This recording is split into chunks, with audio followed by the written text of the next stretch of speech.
Have you ever looked at a diamond and been completely mesmerized by its sparkle?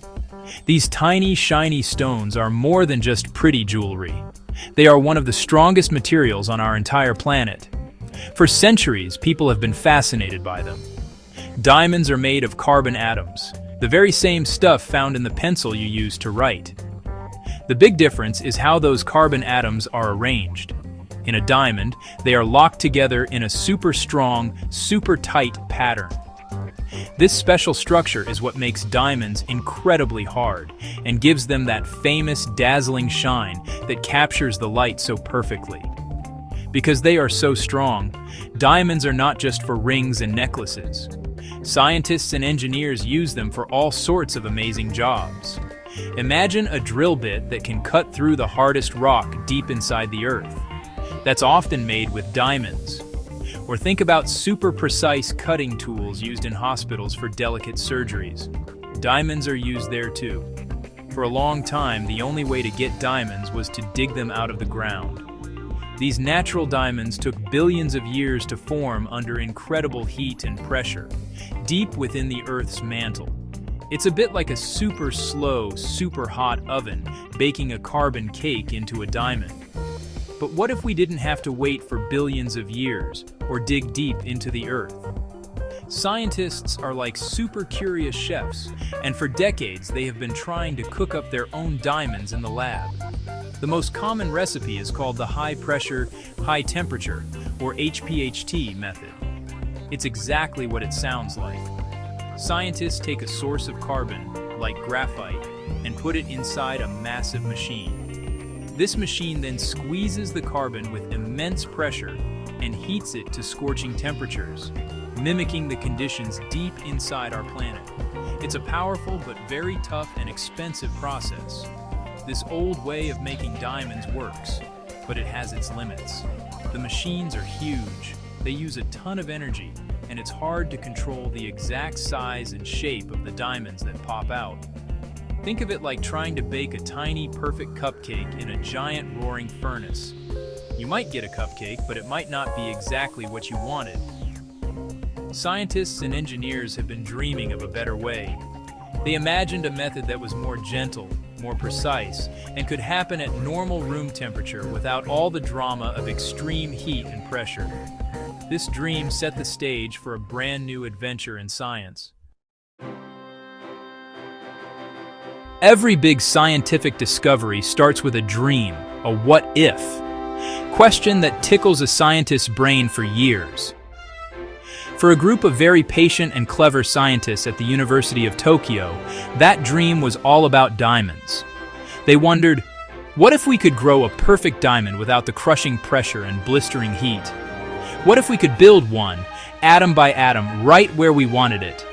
This wasn't just a random thought. It was a challenge they dedicated themselves to for over 2 decades. 20 years is a long time. It's longer than many of you have been alive. Imagine working on the same puzzle for that long. You'd have to be incredibly passionate and believe in your idea with all your heart.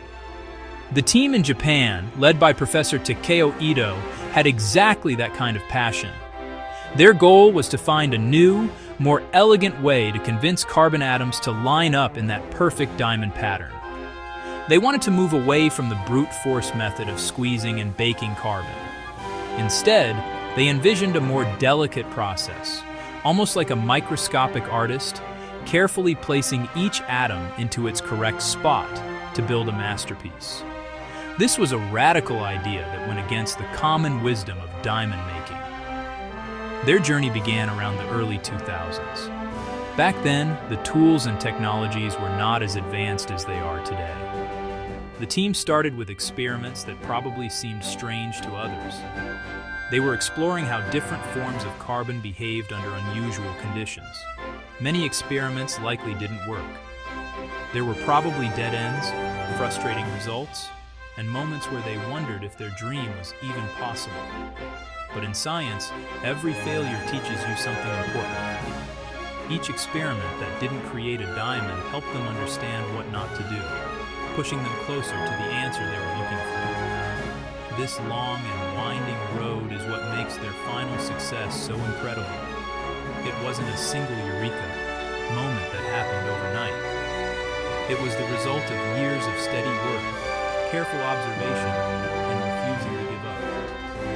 The team built upon their knowledge layer by layer, just like the diamond structure they hoped to create. Their 20-year dream wasn't just about making tiny diamonds. It was about proving that a completely new path to creating one of nature's most amazing materials was possible. And after all that time, their patience was finally about to pay off in a big, sparkly way. Behind every groundbreaking discovery is a team of brilliant people who bring their unique skills together to solve a puzzle. At the University of Tokyo, the diamond-making dream team was a perfect example of this. At the heart of this group was Professor Takeo Ito, a visionary leader who had been chasing this scientific mystery for a very long time. He was joined by a dedicated group of researchers, including Professor Takayuki Iwasaki and a talented PhD student, Daiki Kato. Each person played a crucial role, like members of a band coming together to create a hit song. Professor Ito was the keeper of the dream. For 20 years, he guided the research, keeping the team focused on their ambitious goal. He had the long-term vision and the deep understanding of the physics of carbon materials. Professor Iwasaki brought his own expertise, helping to refine the experimental setup and analyze the complex results they were getting. Then there was Daiki Kato, the student whose fresh eyes and dedicated work at the microscope were essential. It was often his hands-on efforts that turned the team's theories into reality, carefully running the experiments day after day. Their lab wasn't filled with giant, noisy presses like a traditional diamond factory. Instead, it was a place of high-tech and delicate instruments. The star of their lab was a machine called a transmission electron microscope, or TEM. A TEM is an incredible tool that allows scientists to see things that are unimaginably small, even individual atoms. But this team didn't just want to see atoms. They wanted to use the microscope's powerful electron beam as a tool. Their idea was to use this beam not just for looking, but for building. It was a creative and unconventional use of a scientific instrument. Working together, this team created a special environment for their experiments. They combined their knowledge of chemistry, physics, and material science. They would spend hours discussing their ideas, drawing diagrams on whiteboards, and debating the best way to run their next test. This collaborative spirit is so important in science. Big breakthroughs rarely happen because of one person working alone in a dark room. They happen when a team of passionate people share their knowledge, challenge each other's ideas, and work together towards a common, exciting goal. This team was perfectly assembled for the challenge. To bake the perfect cake, you need the perfect ingredients. For the Tokyo team, their quest to make diamonds required a very special starting ingredient. They couldn't just use any old carbon. They needed a molecule where the carbon atoms were already part way to becoming a diamond. After much searching, they found their magic ingredient, a molecule called adamantane. The name itself sounds strong and diamond-like, and for a very good reason. Adamantane is what scientists call a diamondoid, which means diamond-like. It's a tiny, cage-like molecule made of 10 carbon atoms and 16 hydrogen atoms. What makes adamantane so special? It's all about its shape. If you could shrink down to the size of an atom and look at an adamantane molecule, you would see that its 10 carbon atoms are already arranged in the exact same pattern as the building block of a diamond crystal. This tiny structure is called a diamond cage. It's like having a single, perfect Lego brick that is the exact shape you need to start building a huge Lego castle. By using adamantane, the scientists weren't starting from scratch. They were starting with a perfect microscopic seed for a diamond. The hydrogen atoms attached to the outside of this carbon cage were also super important. Think of them as a protective, fluffy coating around the precious diamondoid core. This coating does two things. First, it keeps the tiny diamond cages from sticking to each other in a messy, disorganized clump. It keeps them separate and ready for action. Second, the hydrogen atoms are easy to knock off. This was a key part of the team's plan. They needed a way to strip off the outer layer to expose the carbon core underneath, allowing them to connect and grow. So, adamantane was the perfect candidate. It provided a pre-made diamond building block that was stable and easy to handle at room temperature. The scientists could place these molecules exactly where they wanted them without worrying about them falling apart. It was like having a box of perfect diamond seeds, each one just waiting for the right signal to start growing. The choice of adamantane wasn't a lucky guess. It was a carefully considered decision based on years of understanding the chemistry of carbon. This clever choice was one of the biggest keys to their eventual success.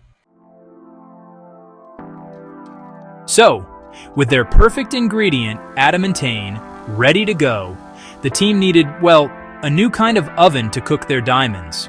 But hey, this oven wouldn't use heat or pressure. Instead, it would use a beam of tiny, super-fast particles called electrons. The scientists used their powerful transmission electron microscope, or TEM, for this job. Normally, a TEM sends a beam of electrons through a sample to create a magnified image. It's kind of like a super-powered light microscope, but it uses electrons instead of light to see things on the atomic scale. The team's brilliant idea was to turn this viewing tool into a construction tool. Here's how their amazing new recipe worked. First, they prepared a special surface made of silicon. Then, they carefully placed a super thin layer of their secret ingredient, adamantane molecules, onto this surface. At this point, nothing much was happening. The adamantane molecules were just sitting there, like tiny seeds scattered in a field, each one wrapped in its protective coating of hydrogen atoms. The whole setup was at room temperature and normal atmospheric pressure. There were no giant machines humming or furnaces glowing red hot. It was a remarkably calm and controlled environment.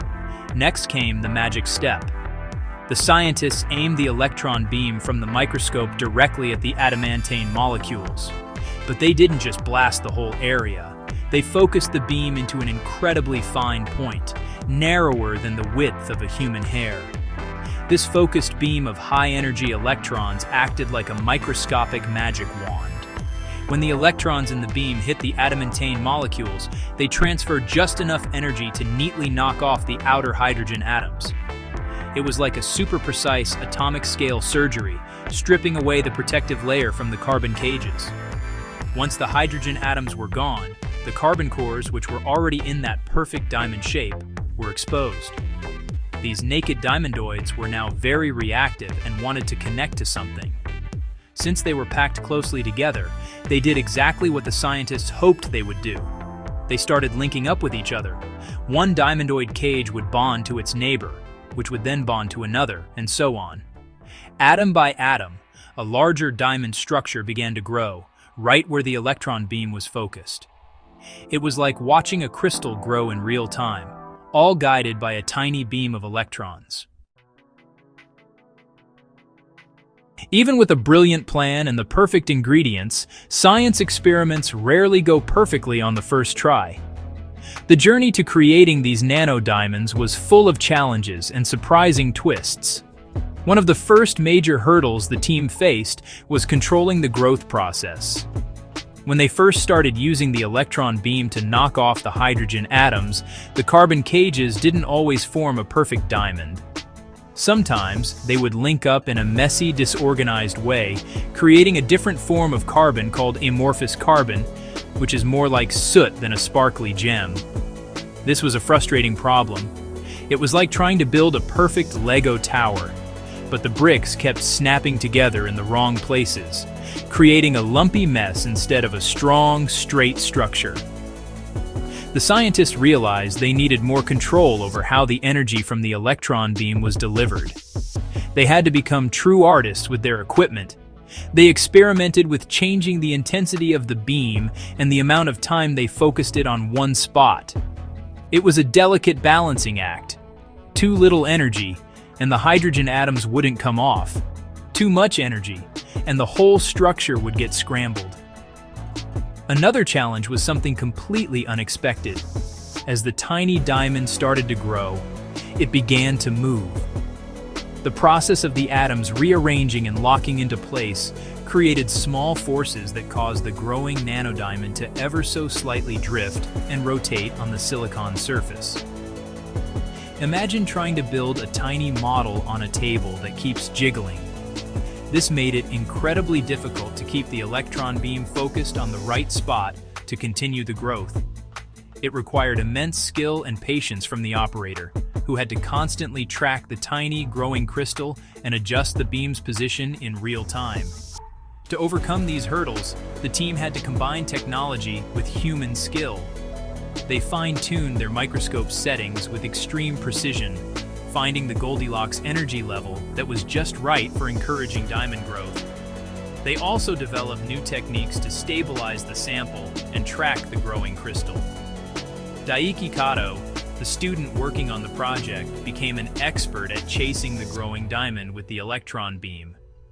These challenges, and the clever ways the team solved them, are what make the discovery so impressive. It wasn't just a simple recipe, it was a masterpiece of experimental skill. After 20 years of dreaming, years of careful planning, and overcoming many frustrating challenges, the moment of triumph finally arrived. The University of Tokyo team looked at the images from their electron microscope and saw it.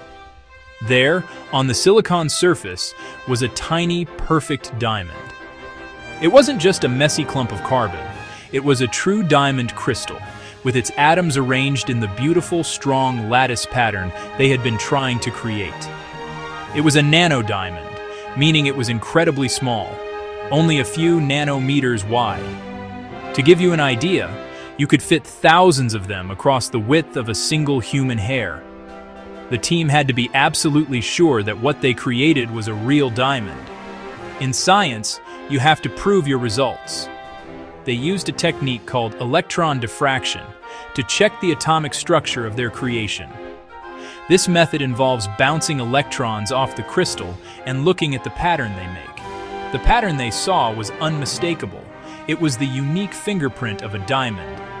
They had done it. They had successfully grown a diamond at room temperature and normal pressure, using nothing but a special molecule and a focused beam of electrons. It was the breakthrough they had worked towards for 2 decades. What was even more exciting was the quality of the diamonds they made. Because their method was so gentle and precise, the nanodiamonds they grew were flawless. They didn't have the tiny imperfections or impurities that are often found in both natural diamonds and diamonds made with the old high-pressure method. These were some of the purest diamond crystals ever created. This perfection is incredibly important for many high-tech applications. It's like the difference between a slightly fuzzy photograph and a super-sharp, high-definition image. The clarity and perfection of these nanodiamonds opened up a whole new world of possibilities. The team's success was published in a major scientific journal, sharing their amazing discovery with the world. It was a testament to their patience, creativity, and refusal to give up on a difficult problem. They hadn't just made a tiny diamond. They had invented a whole new way of thinking about how to build materials from the bottom up, atom by atom. Their success story is an inspiration, showing that with a big dream and enough perseverance, scientists can achieve what once seemed impossible. The tiny sparkle on their microscope screen represented a giant leap for materials science.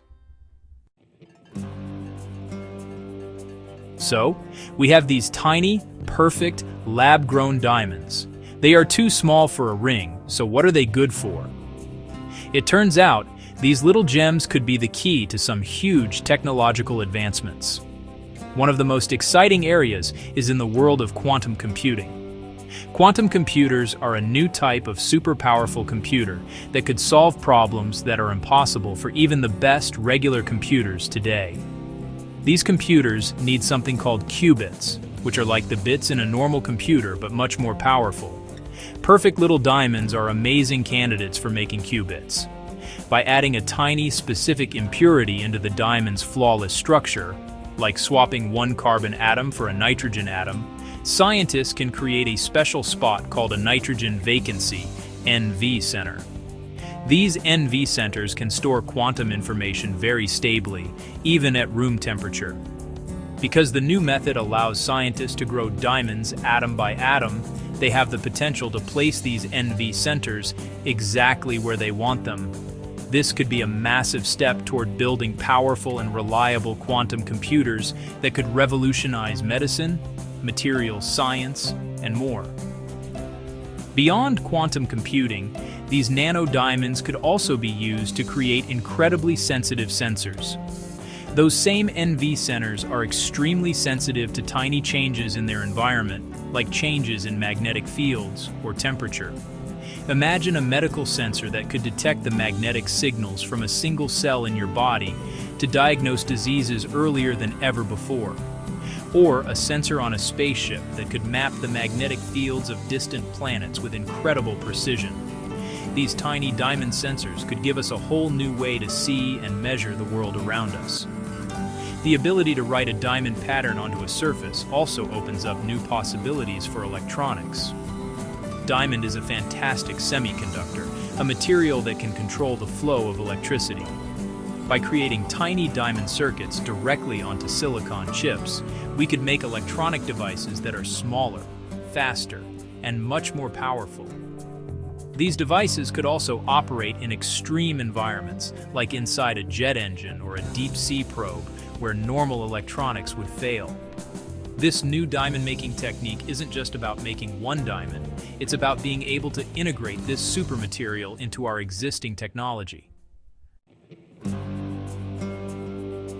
The discovery by the team at the University of Tokyo is so much more than just a new way to make tiny diamonds. It marks a fundamental shift in how we think about building materials. For centuries, we have mostly relied on top-down methods, taking a big block of something and carving it down into the shape we want. Then came methods like the high-pressure technique, which was like using a giant hammer to force atoms into place. This new method is completely different. It's a bottom-up approach, where we start with the smallest possible building blocks and carefully assemble them into a perfect structure. This level of control is a dream come true for material scientists. It's like having atomic-level three-dimensional printing. If we can use an electron beam to build a perfect diamond, what else could we build? Perhaps we could arrange other types of atoms into new materials with properties we've never seen before. We could invent materials that are super strong, yet lightweight for building better airplanes, or materials that can conduct electricity with zero resistance, saving enormous amounts of energy. This technique opens a door to a whole new universe of custom-designed materials, built from the atom up to solve specific problems. This breakthrough also reminds us of the incredible value of long-term, curiosity-driven research. The team's 20-year journey wasn't funded with the promise of a specific product. It was driven by a fundamental question: is there a better way to make a diamond? This kind of science, which explores the unknown just for the sake of knowledge, is what leads to the biggest and most unexpected revolutions in technology.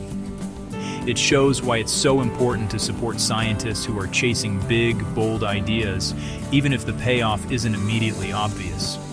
Their curiosity is the engine of human progress. In the end, this story is about more than just carbon and crystals. It's a story about human ingenuity, patience, and the power of a dream. It shows us that the materials of the future might not be discovered deep in the earth, but created carefully in a quiet lab, guided by a focused beam of light and an even more focused team of scientists. The sparkle of these tiny nanodiamonds illuminates a path toward a future where we can build a better world, one atom at a time. The future of science is looking as bright and brilliant as a flawless diamond.